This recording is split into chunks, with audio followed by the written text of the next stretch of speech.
Let's go to some growing concerns this afternoon about how investments are going to be made under Labor's new multi-billion-dollar Made in Australia plan.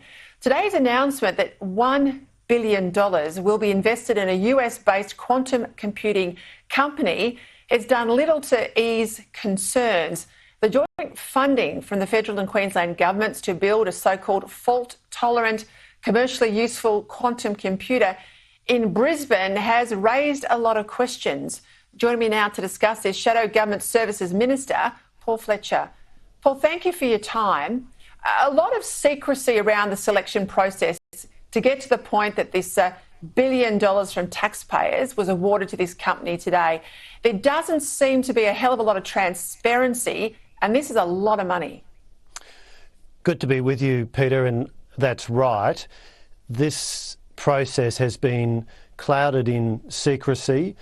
There was no public, transparent expression of interest process to call for applications. A small number of companies, as I understand it, were invited to participate, but they were required to sign non-disclosure agreements. And as I understand it, the terms made it look like this had all been written so that PsiQuantum was going to be the winner. Of course, this is also a huge amount of money, $940 million. The government's been very cagey about what the commercial terms are, equity and debt, what's the mix, what's the interest rate on the loan, how long before it has to be repaid. What rights does the government and ultimately taxpayers get for putting in this taxpayers' money? Will there be a share of ownership of the company? Will there be rights to the intellectual property that's developed?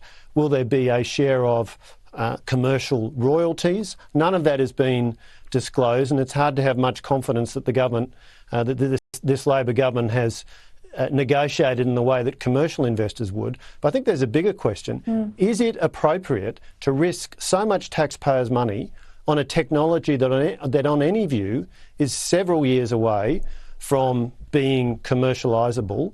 Is it appropriate to risk so much taxpayers' money on one company?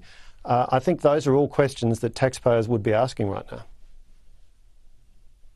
Yeah, Paul, when I was digging around today, I noticed that PsiQuantum, this is the company, was only registered as a company in Australia about a year ago.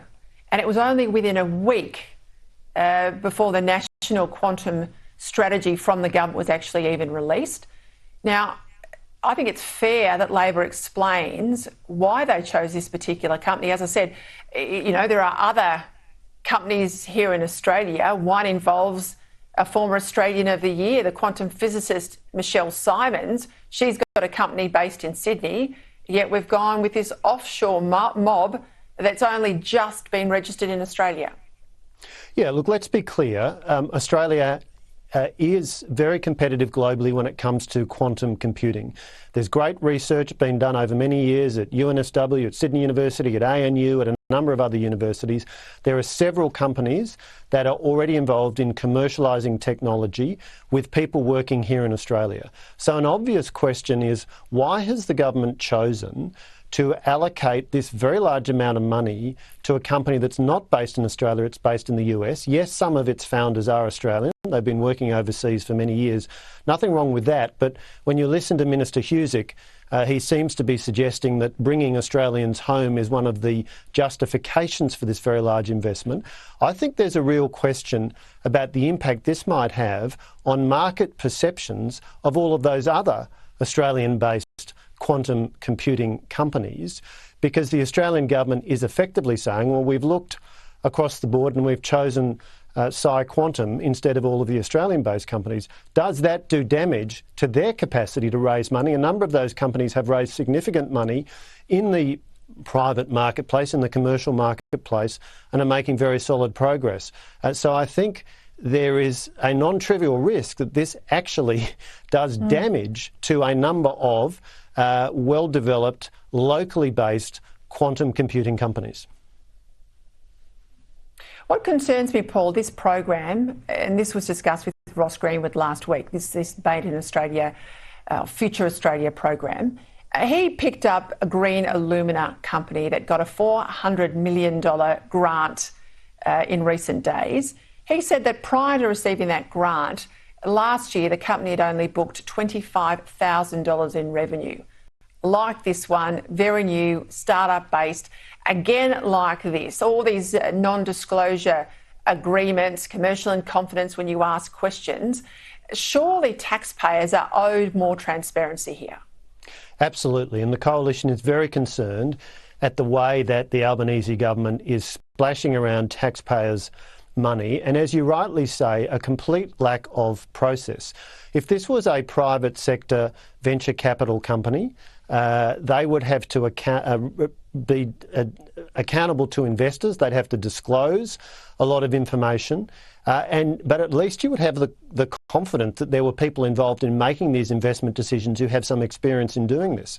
What we've got now is a collection of former union officials splashing around huge amounts of taxpayers' money.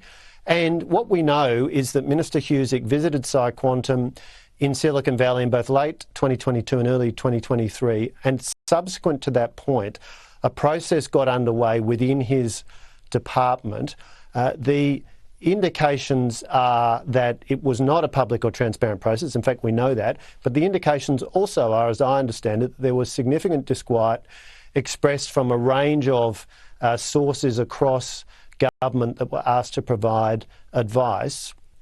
And that would be so for a whole host of reasons. A very large amount of money, a bet on one company, a bet on one technology. Look, this is being positioned as a manufacturing program or a manufacturing funding, but what we know on any view is that this technology is early stage. It is several years away from turning into something that is robust, reliable and commercialisable, if it ever gets to that point. Again, that is not to question the quality of the quantum research being done by PsiQuantum or indeed by a whole range of great companies located here in Australia. It is to question whether this is a wise and judicious use of taxpayers' money, or whether there's a very real risk that hundreds of millions of dollars of taxpayers' money are going to be squandered.